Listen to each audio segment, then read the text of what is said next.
সুপ্রিয় দর্শক ও শ্রোতামণ্ডলী, আপনারা সবাই এই কথাটি খুব ভালো করেই জানেন যে বর্তমান বিশ্বে চিন্তার ভারে ভারাক্রান্ত সমগ্র মানবজাতি।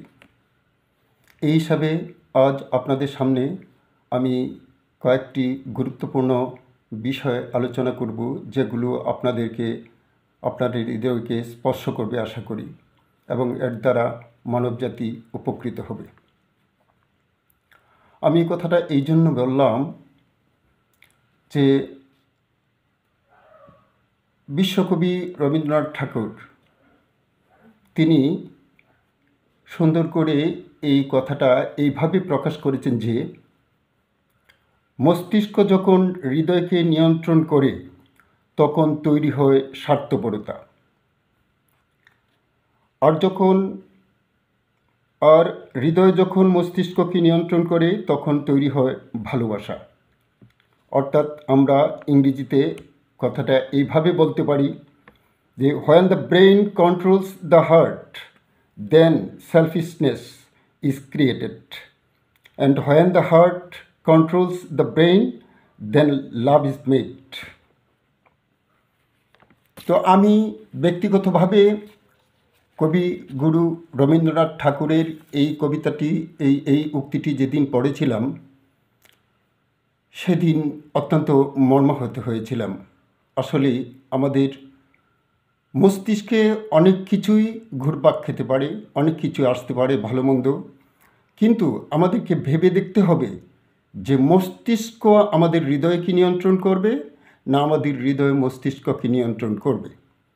আমরা যদি ভেবে দেখি যে না, আমি মস্তিষ্ক যারা যে চিন্তাটা করছি এটা অবশ্যই মানব কল্যাণে কাজে আসবে না, অতএব আমি এই চিন্তা থেকে বিরত থাকব এবং এটা প্রয়োগ করা থেকে বিরত থাকব, তখনই মানবজাতি এই চিন্তার ধারা ভারাক্রান্ত হবে না এবং মানব জাতি ক্ষতিগ্রস্ত হবে না। এজন্য আমি আপনার এই ব্যক্তিগতভাবে স্বরচিত একটি কবিতায় এই কথাটি এইভাবে উল্লেখ করেছি যে অসৎ চিন্তার ভারে আজিকে পৃথিবী যাহার নাম, এই তালিকায় প্রথমে আসিবে শত জালিমের নাম। The world is hell in the face of dishonest thoughts. The names of the hundreds of tyrants will come first on this list. আসলে গঠন হলো, আমি এই কথাটা একটা উদাহরণের মাধ্যমে আপনাদের সামনে পেশ করি, তাহলে আপনারা বিষয়টা বুঝতে পারবেন।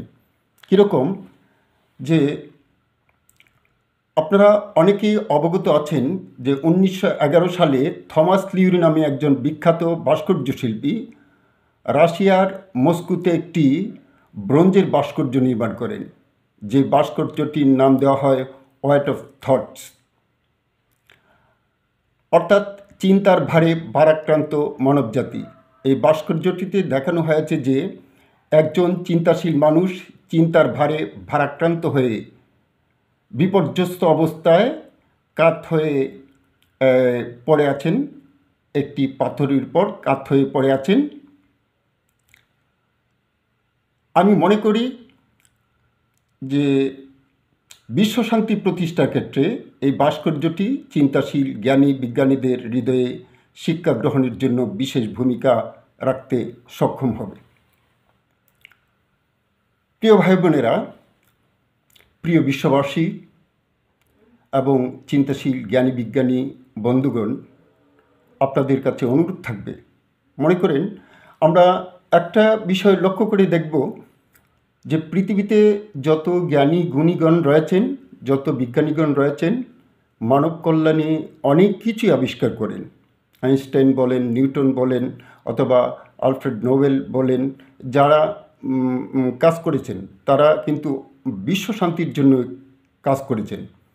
এখন এই যে তারা বিভিন্ন আবিষ্কারগুলো করেছেন, এটা কিন্তু তাদের মস্তিষ্ক প্রসূত, কিন্তু মস্তিষ্ক প্রসূত মানব কল্যাণের জন্য।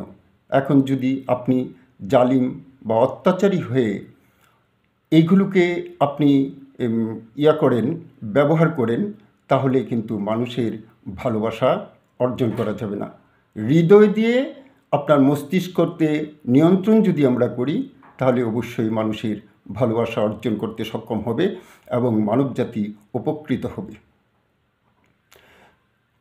তাই এই কথাগুলো অত্যন্ত ভালোভাবে অনুধাবন করার জন্য আপনাদের প্রতি আহ্বান জানাচ্ছি।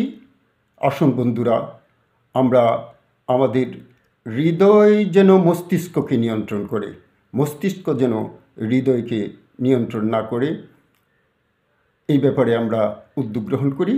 আল্লাহ আমাদের সহায় হন।